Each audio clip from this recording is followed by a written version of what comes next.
সারা বাংলাদেশে প্রায় 12টি জেলা বন্যাক্রান্ত। সেই 12টি জেলার মধ্যে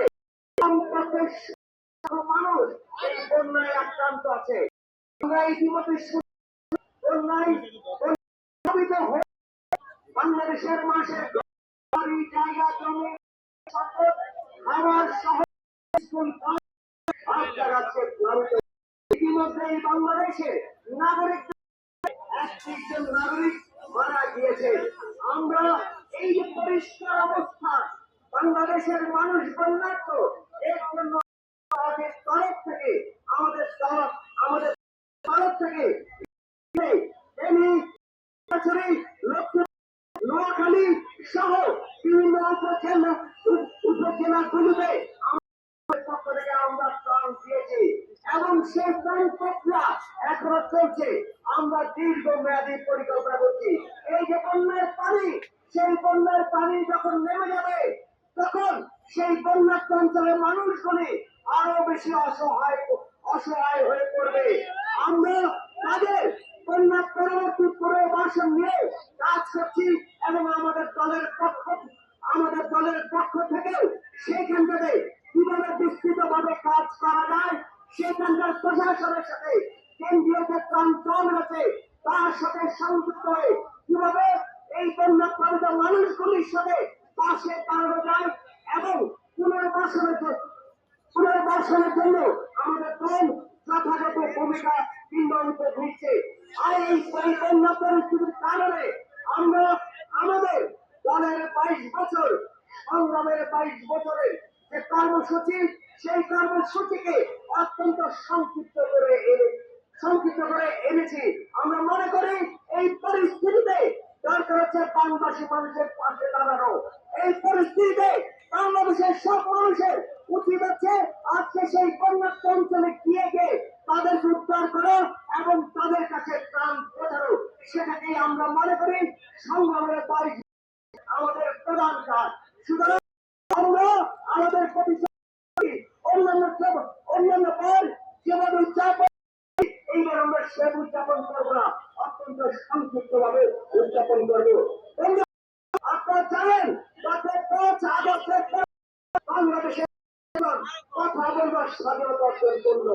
বাংলাদেশের মানুষজন আপনার চলবার তাদের জীবন যাপনে সামগ্রিক দিক থেকে একটি গণতান্ত্রিক অধিকার প্রতিষ্ঠিত হয়েছে। এই গণতান্ত্রিক অধিকার প্রতিষ্ঠিত হওয়ার জন্য গণসমতা আন্দোলন নারায়ণগঞ্জ জেলার নেতৃবৃন্দ গত 7 বছর আমরা এখানে হুমকি তর্কি ভয় ভীতি গোলাগুলি হামলা মামলা প্রত্যেকটাকে শাসকের রক্তচক্ষু সন্ত্রাসীদের রক্তচক্ষুকে উপেক্ষা করে নারায়ণগঞ্জের সরকারি সম্পত্তি থেকে শুরু করে অযৌক্তিক কাজ করার বিরুদ্ধে আমরা লড়াই করেছি। 2011 সালে অযৌক্তিক কাজ করার বিরুদ্ধে আমরা হরতাল করেছিলাম এবং সেই হরতালের প্রতিবাদে হরতালের কারণে মালিক পক্ষ আন্দোলনের চাপে কাজ তারা কমিয়ে সেখানে 27 টাকা করে। বন্ধুগণ, আমরা দেখতে পাচ্ছি নারায়ণগঞ্জ এখন স্থবির হয়ে আছে। এই স্থবিরতার জন্য ছাত্রের জন্য তার জীবন যায়নি। তারা চেয়েছিল একটি কার্যত শান্তিপূর্ণ নারায়ণগঞ্জ।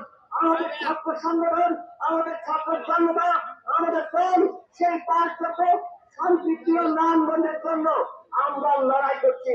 একই সাথে এই নারায়ণগঞ্জের একটি সবচেয়ে বড় হত্যাকাণ্ড 7 মারা হত্যাকাণ্ড 7 ক্রমের হত্যাকাণ্ড, তার প্রতিবাদে যে হরতাল হয়েছিল আমরাই প্রথম দাবি করেছিলাম নুর হোসেনকে বিচার করতে হবে, তার ফাঁসি দিতে হবে। এই দাবি গণসমতা আন্দোলন ছাত্র ফেডারেশন নেতৃবৃন্দ প্রথম তুলেছিল এবং আমরা দেখেছি তারা ধারাবাহিকতায় নুর হোসেনের ফাঁসির রায় কিংবা বিচার প্রক্রিয়া এখনো সম্পন্ন হয়নি। নারায়ণগঞ্জের প্রক্রিয়া শিক্ষাঞ্চল মিঠুন পুলিশ সিয়াম সহ আরো 10টা হত্যাকাণ্ড সংঘটিত হয়েছে। এই হত্যাকাণ্ড করেছে নারায়ণগঞ্জের চিহ্নিত খুনি পরিবার। সেই খুনি পরিবার আজকে নারায়ণগঞ্জ ছেড়ে পালিয়েছে। আমরা বলে প্রশাসনকে অবিলম্বে প্রতি চঞ্চল আশিক মৃত্যু সকলের হত্যার বিচারের প্রক্রিয়া অতি দ্রুত সম্পূর্ণ করতে হবে। পরিশেষে পরিষ্কার বলি একথা আমরা আদৌ করলাম। আমরা যে কোন একটা চক্ষুর কাছে অনশনিত আন্দোলনের নেতৃবৃন্দ ভয় পাই, কোন টাকা পয়সায় আমাদের নেতৃবৃন্দকে কেউ কিনতে পারেনি। আমরা তারা ভয় ভীতি হুমকি টমকি সমস্ত টাকা লোক লালসা উপেক্ষা করে জনগণের পক্ষে ছিলাম এবং জনগণের পক্ষে থাকবো। গণস্বাস্থ্য আন্দোলনের সংগ্রামের এই 22 বছরে আজকে শহীদ মিনার দাঁড়িয়ে আমরা আবারও প্রতিজ্ঞা করছি, 5 আগস্ট ছাত্র জনতা বাংলাদেশের জন্য যে নতুন স্বাধীনতা এনেছে তার পুনর্গঠনের কাজ, রাষ্ট্রের সংস্কারের কাজ শেষ হয়নি।